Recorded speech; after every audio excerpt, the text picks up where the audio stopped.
Hala ka diha. Si President Trump ay pinasumo na daw si PBBM papuntang Amerika. Naku, magsusona pa naman si Dunyor. Bago magsona, pupunta siya ng Amerika, nagpa-practice pa naman siya. Ang tanong, eto ba ay dahil sa issue po ng ating cute na First Lady? Naku, eto panoorin po natin ang paliwanag tungkol dyan ni Attorney Harry Roque kung bakit nga ba pupunta si PBBM sa Amerika at hindi kasama ang ating cute na First Lady. Ito, panoorin natin. Lumabas yung balita na pinapupunta ng Amerika ni Trump, si BBM. Alam niyo itong invitation na ito, nagulat ako ha. Kasi inaayos yung mga working visit na yan, matagal yung ayusan. At normally, kapag nag-imbita ang Amerika, ipaparating sa DFA at paplansyahin ng DFA at ng State Department yung detalye, pero ito ura-urada. Para bagang sinamon itong si PBBM ni Trump.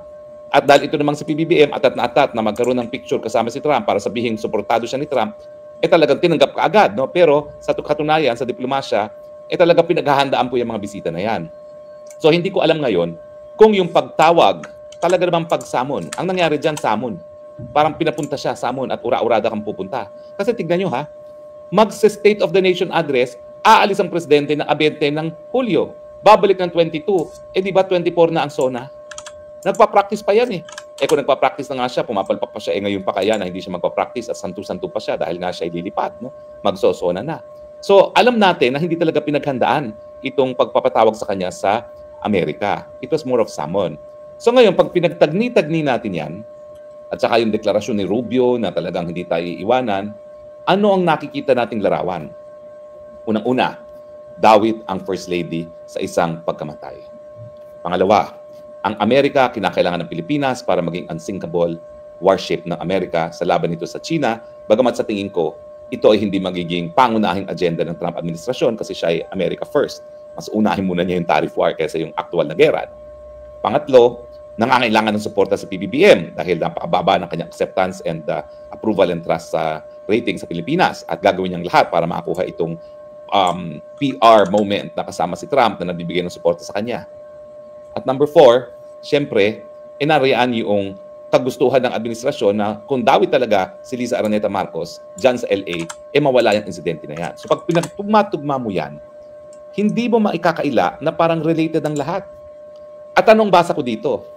Unang-una, yung ura-uradang pag-iimbita, hindi yan dahil gusto nila magpakita ng support kay Marcos Jr. Sa tingin ko, kaya yan ura-uradang pinapunta ng Washington DC. Alam mo naman ugali ni Trump yan, wala yan paligoy-ligoy. Yan ay para sermonan nitong Marcos Jr. Na kung ikaw gusto mo maging kaalyado namin, mag-igi-igi ka sa buhay mo. Una-una, bakit mo pinakulong yung kaibigan ko na si Duterte? Dahil lang sa kanyang war on drugs. And yet, ang iyong sariling misis ay madadawit sa isang drug incident dito sa bansa ko sa LA? Hindi ba? Na parang tugma na may posibilidad na kaya pinatawag ni Trump si Marcos at sinamon yan eh. Para bang katulong si Marcos na sinamon, pinapunta, ura-urada naman, binitawan ng lahat at pumunta. Mantakin mo. Yung paghahanda sa SONA, isinintabi para pumunta dahil pinapunta siya. So para talaga siyang alipin. Ba't siya pinatawag? Hindi naman siguro para purihin, kundi para sitahin. Hoy, Marcos Jr., napakahirap mong kampihan. Dahil pati ang misis mo nadadawit sa droga. At dahil dawit sa droga ang misis mo, siguro alam na rin ng mga Amerikano kung hindi yung realidad, yung chismis, na baka pati itong si Marcos Jr. dawit sa droga. Parang walang pagkakaiba yan dun sa chismis na itong si Zelensky ng Ukraine, gumagamit din ng droga. Diba? Narinig nyo yung chismis na dalawang head of state ang gumagamit ng droga. Chismis. Pero as far as Trump is concerned, tignan nyo kung paanong tratuhin ni Trump si Zelensky, na isang kaalyado talaga ng Amerika. Halos wala siyang respeto kay Zelensky.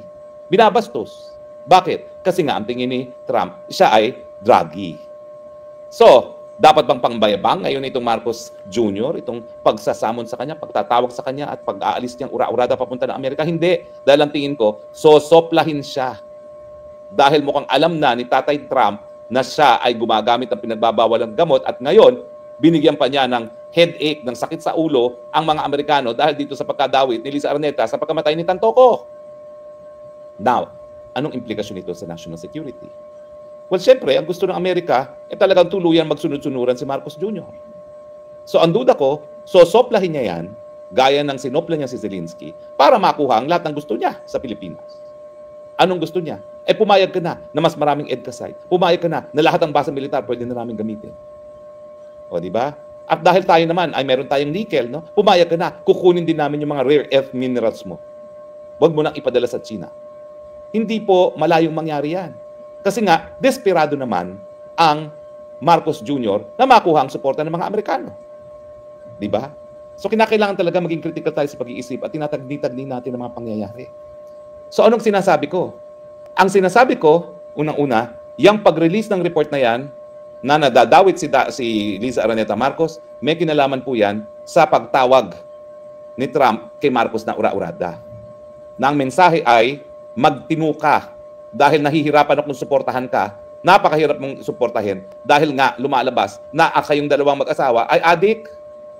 At dahil ang Marcos Jr. naman ay atat na atat, makuha ang suporta ni Trump, ang gagawin naman ni Trump para suportahan kita, maski napakahirap mong suportahan, kukunin ko ngayon ang lahat ng kailangan ko sa Pilipinas, baka itaga nyo sa bato, magkakaroon ba tayo mas maraming EDCA site, at baka magkaroon ng ibang destination ngayon, yung nickel at iba pang rare earth metals na in-export natin sa China, baka yan ngayon ay papunta na sa Amerika.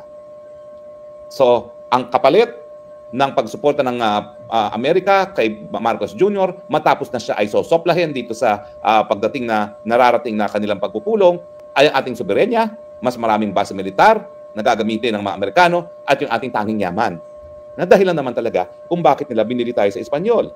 Yung ating lokasyon na tayo stepping stone sa China at yung mga nababalitang tanging yaman dahil mula nung panahon ng mga Espanyol, talaga namang ang tanging kalakalan na nangyayari ay ginto kapalit na kung ano-ano mga bagay-bagay na nabebenta doon sa Mexico ng mga panahon na yon o yung panahon ng galleon trade. So nakita nyo, hindi po pwede na sabihin lang ni Auntie Claire na fake news. Kasi ang mga pangyayari mukhang dikit-dikit sa mas malawakang relasyon ng Amerika at ng Pilipinas. Hindi na po pwedeng magyabang ngayon ang Marcos Jr. nang siyang masusunod para makuha ng mga Amerikano ang kanilang kinakailangan sa atin dahil sa katunayan na sa sunod-sunod na iskandalo ng mga Marcoses na may kinalaman sa droga, yan na ngayon ang kapalit ng suporta ng Amerika. Dapat kasi ngayon, pag lumabas na talaga sa investigasyon na si Liza Araneta Marcos ay dawit sa pagkamatay na yan, mawawala ng suporta tuluyan kay Marcos. Kasi Trump hates drugs. Gusto niya magkaroon ng sariling war on drugs. And yet, siyempre, hindi mangyayari yan dahil may kinakailangan din siya kay Marcos Jr. At ang duda ko, nagkakaroon ng alinlangan naman ng mga Amerikano kung si Inday Sara ang susunod.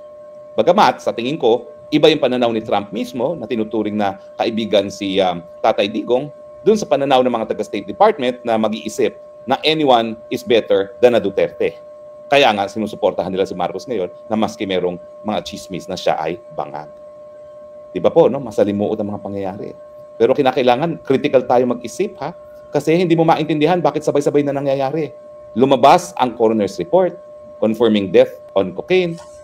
Paalala, confirm po na pupunta talaga si Dunyor sa Amerika. Katunayan nga ay si Auntie Claire mismo ang nagsabi na hindi makakasama o hindi sasama ang ating cute na First Lady sa Amerika. Doon po natin napanood yan sa interview kay Ted Filon. Si Auntie Claire mismo nagsabi niyan.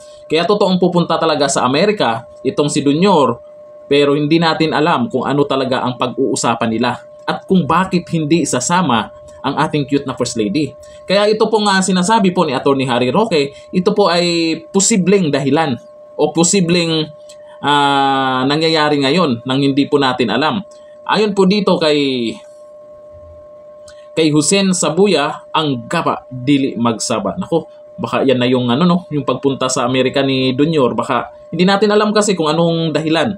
Sabi ni Bing Lit, sana naman makulong na si Liza. Grabe, kulong agad. Hindi natin alam, baka walang ginagawang masama ang ating cute na First Lady, di ba? Mag-people power na sana kayo dyan. Ay, relax lang. Hindi papanahon pagdating sa mga ganyan. Magulo lang yan, sa totoo lang.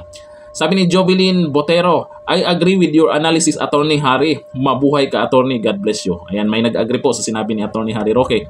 Sabi ni Jay Mateo, simple lang.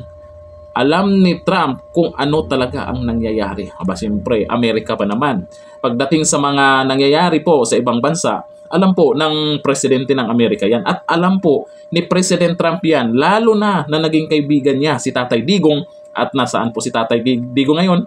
Nasa ICC. Malamang, isa din yan sa pwedeng pag-usapan nila. Sabi ni Lor Marie, sana sabihin ni Trump kay BBM, pabalikin si Tatay Digong back to the Philippines.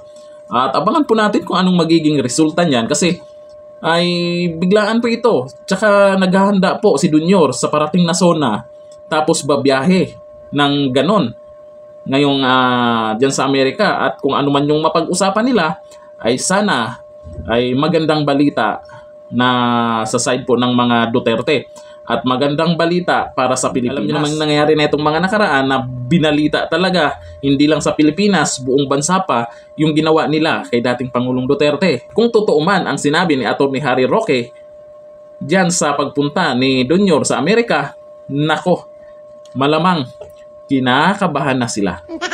Hanggang dito na lang. Thank you. Bye-bye.